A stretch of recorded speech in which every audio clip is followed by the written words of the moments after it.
부활의 능력, 절망 너머의 희망이라는 제목으로 하나님의 은혜를 함께 나누고자 합니다. 부활, 죽었다가 다시 살아나는 것은 인간의 상식과 이성으로는 이해할 수 없습니다. 그렇기 때문에 바울 사도 시절에도 고린도 교회의 교인들 중에서도 부활이 없다고 생각하는 사람들이 있었습니다.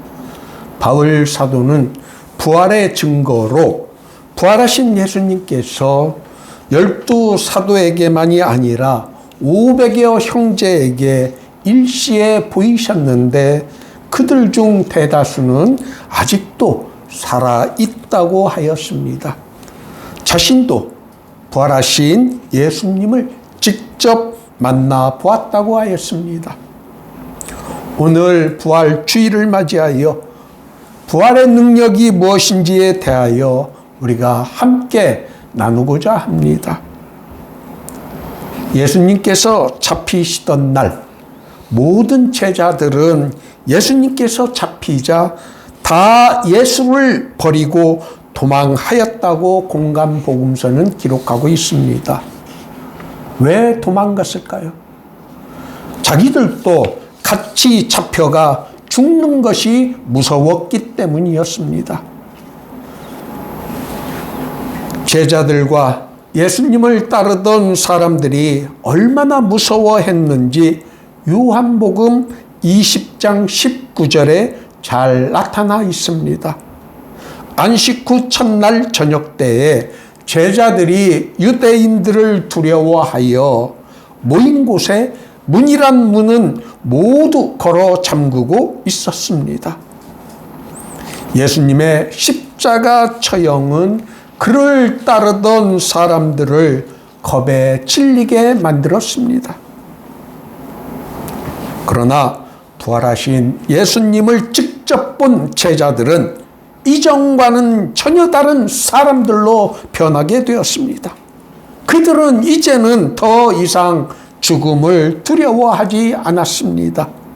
왜 그랬을까요? 그들은 부활의 능력을 깨달았기 때문입니다. 죽음은 우리에게 절망을 가져다 줍니다. 절망이란 단순히 희망을 찾을 수 없는 상태를 말하는 것이 아닙니다. 절망이란 생명의 원천이신 하나님과의 관계가 단절된 상태입니다. 실존 철학을 창시한 덴마크의 키에르케고르는 자신의 책 제목을 죽음에 이르는 병이라고 붙였습니다. 죽음에 이르는 병이란 하나님과의 관계가 단절된 절망만이 지배하는 상태를 가리키는 용어입니다. 그러나 그 죽음의 공포와 절망감이 예수 그리스도의 부활로 깨끗하게 사라지게 되었습니다. 부활은 죽음에 이르는 병인 절망과 불안을 극복한, 즉 사망 권세를 이긴 사건입니다. 그리스도의 부활로 죽음은 더 이상 공포의 대상이 아니게 되었습니다. 그래서 초대교회의 성도들 중에는 그리스도의 증인이 되기 위해 죽음까지도 불사하는 순교자들이 많이 나오게 된 것입니다. 성도의 죽음은 끝이 아니라 부활하신 주님과의 영원한 교제를 위한 관문입니다. 더욱이 그리스도의 부활은 우리에게 용서와 구원을 보장해 줍니다. 그리스도께서는 희생적인 죽음과 승리의 부활을 통해 우리의 죄를 속량하시고 우리를 하나님과 화해시키신 것입니다. 그리스도께서 다시 살아나시지 않으셨다면 우리는 여전히 죄의 종노릇을 하게 되고 하나님과는 영원히 분리되는 형벌을 면치 못한 상태가 되었을 것입니다. 부활은 우리 삶의 의미와 목적을 부여합니다.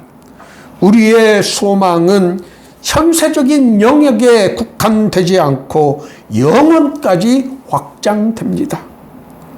우리는 주님 안에서의 우리의 수고가 헛되지 않음을 알고 희망의 사람으로 살아가도록 부르심을 받은 사람들입니다.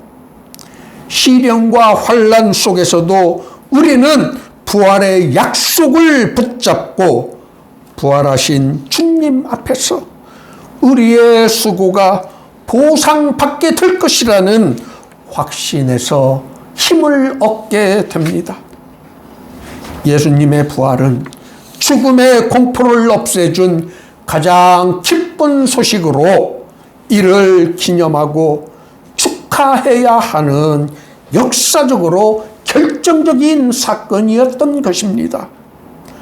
그래서 초대교회 성도들은 더 이상 안식일을 지키지 않고 예수님의 부활을 기념하기 위해 예수님께서 부활하신 날인 일요일에 함께 모여 예배를 드리기 시작한 것입니다.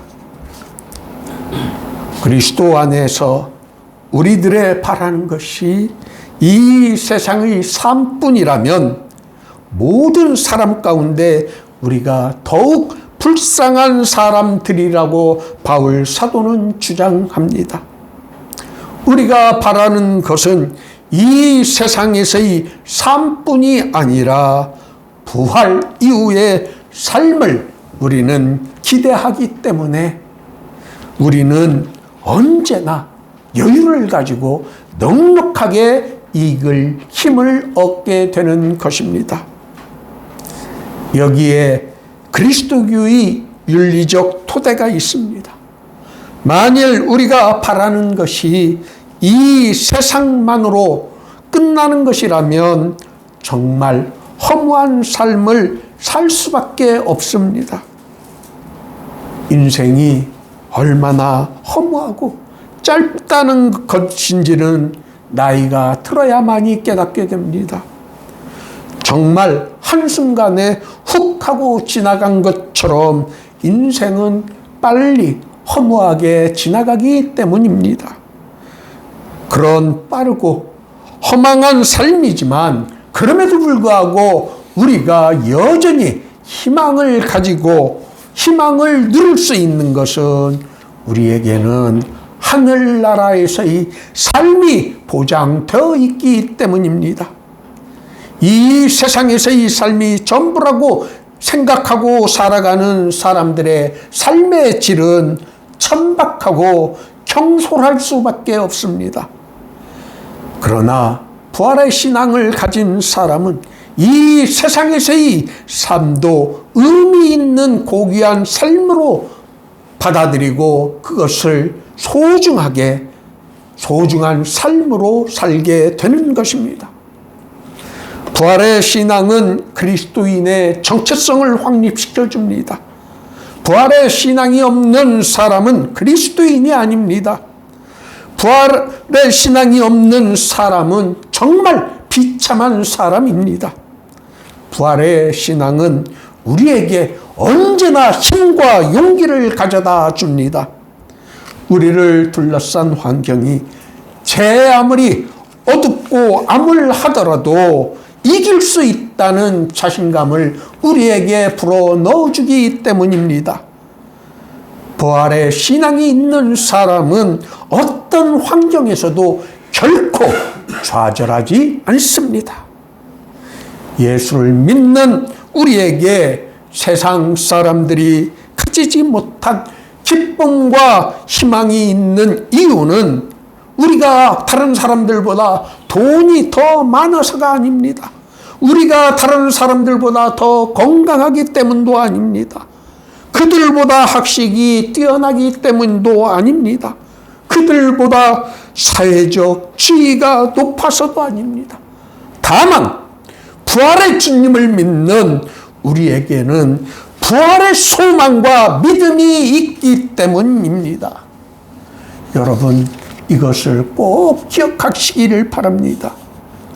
오늘 모두의 교회 부활주일 예배에 참석하신 여러분 모두가 부활의 능력을 깨닫고 언제나 우리와 함께하는 그리스도의 능력을 체험할 수 있기를 예수님의 이름으로 축원합니다.